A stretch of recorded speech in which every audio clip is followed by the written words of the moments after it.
Today our topic is The Enemy by Perles Buck. This is from Vistas. The writer of this story is an American writer and a novelist, Perles Buck. She has also been known by her Chinese name, Tsai Zhenzu. Most of her life before 1934 was spent in China. She wrote about the Chinese people, the attitude, their customs. Police Buck has a very humanistic attitude to the problems of life. She strongly believed in the brotherhood and equality of all people, and the story The Enemy, written in 1942, confirms this belief of hers. She felt that while nations were at war, individuals were humans and they could feel for each other, and this same very feeling has been rightly explored in the story The Enemy. As the title is very apt, The Enemy, the setting of the story is a Second World War. And in this particular story, we see the enmity between Japan and America. They consider each other as enemies. But what happens to human beings of these countries? They really are enemies. Let's now discuss the entire plot in details. As a child, Sadao lived in the house on the Japanese coast. He often played there as a small boy. The house was set upon rocks above a narrow beach. He used to climb pine trees on the beach. He often visited the South Sea Islands with his father and had a great regard for them. Dr. Sadao's father believed the islands to be the stepping stones to Japan's future. His father was a very serious and quiet man. He never joked or played with his son.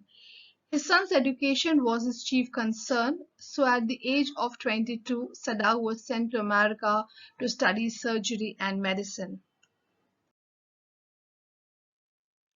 Sadao became a very well-known surgeon and scientist when he returned to Japan.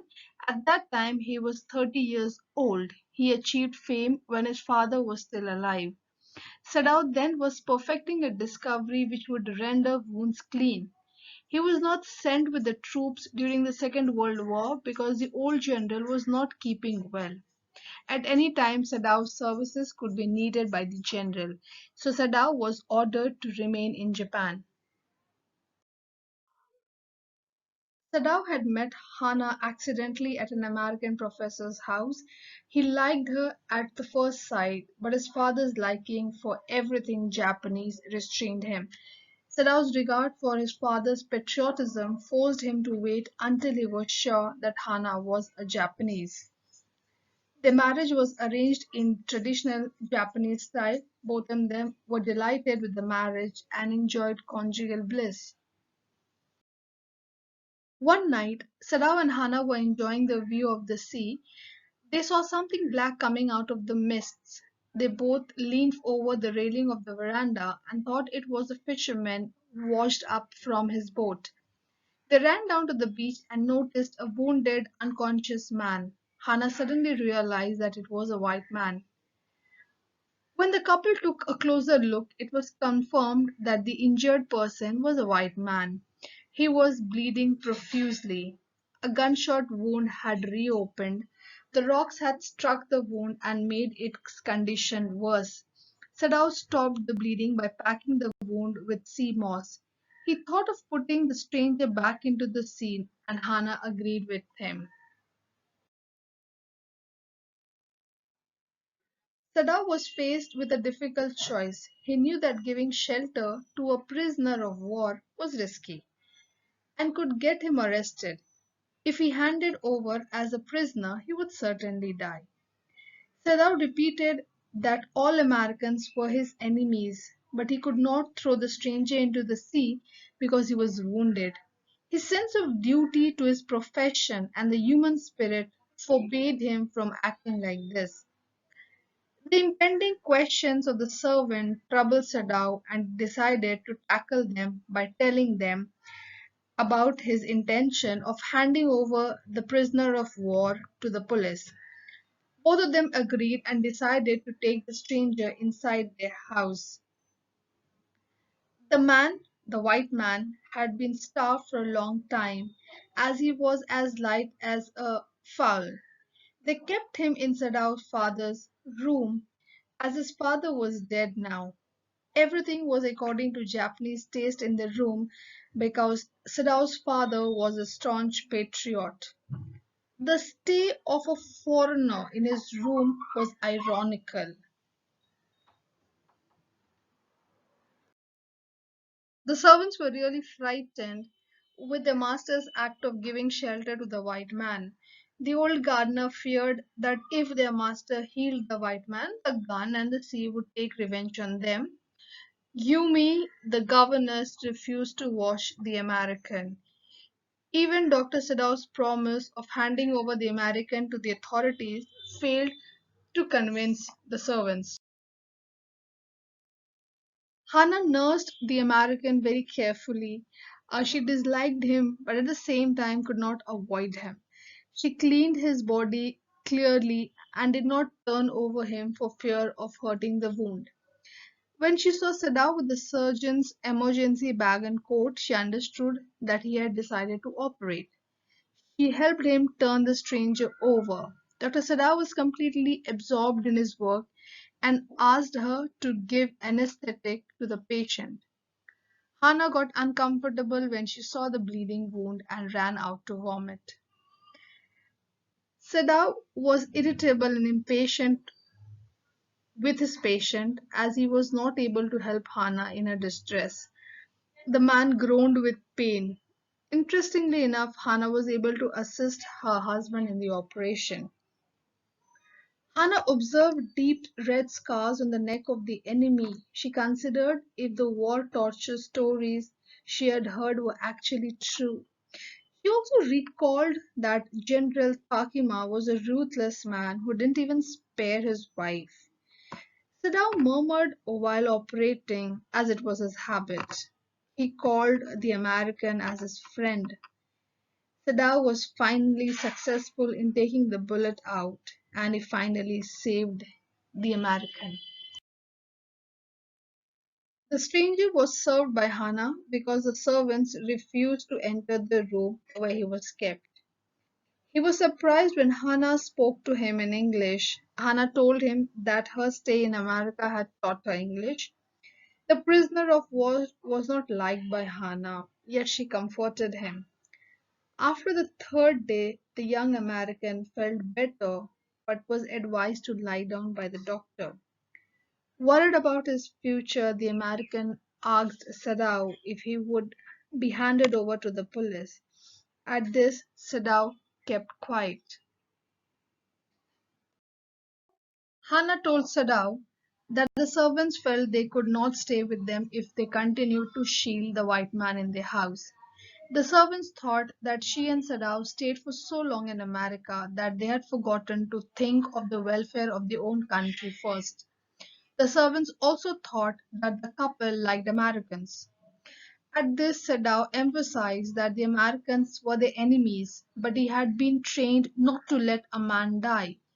If he could save him, they could sense that although the servants were courteous, they were not interested in doing their master's work. Hannah overheard the servants' conversation and felt that they were right when they said that the master would be termed as a traitor. She felt that Tom, the prisoner of war, was a great trouble for the household. Meanwhile, Sadao went to his office and carefully typed a letter to the chief of police about the whole incident, but he left it unfinished. Thus, on the seventh day, the servants left, and Hannah, like a good master, paid them their wages.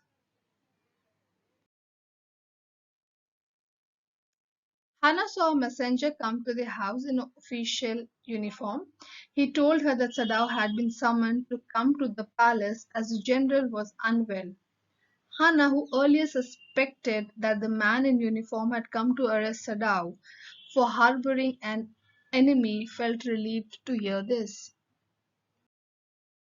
The general had full faith in the doctor and felt that Dr. Sadao could save anyone.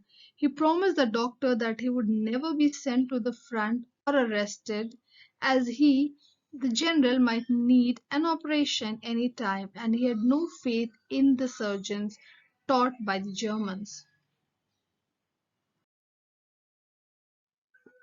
When Sadao told the general about the stranger, the general promised to send his private assassins to kill the prisoner of war. He assured Sadao that he would get the dead body of the prisoner of war removed from his house too. Sadao decided not to tell anyone anything to Hana about it. He considered such assassins necessary in an absolute state like Japan. The general had told Sadao that his private assassins would kill the white man any night. Being sympathetic and human, Sadao spent a sleepless night. Again and again he imagined the rustling sound of assassins approaching. The next morning he was relieved to find the white man in his room. Sadao spent two more sleepless nights waiting for the assassins who never came.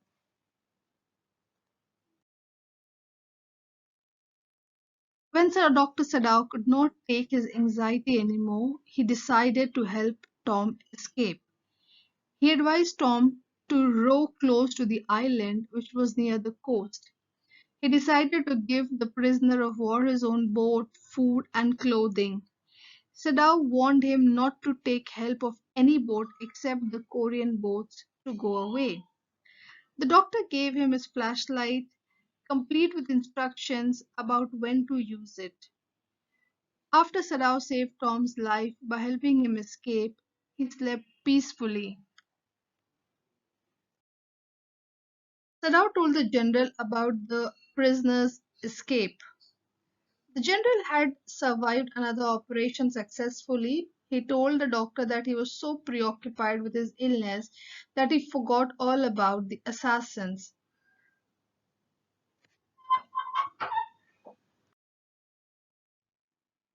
Standing on the veranda one day, Sadao recalled his days in America. He thought of the dull professor and his silly talkative wife. He remembered his old teacher of anatomy and he remembered the face of his fat landlady. He remembered all the difficulties and miseries he had to face while living in America and the prejudiced behavior of the Americans towards the Japanese. Finally, deep in thought, he wondered why he could not kill Tom, the American prisoner of war. I hope you've understood the storyline of the enemy. In the next part, the next video will be dealing with the title, the theme, characters, and important questions. Stay connected.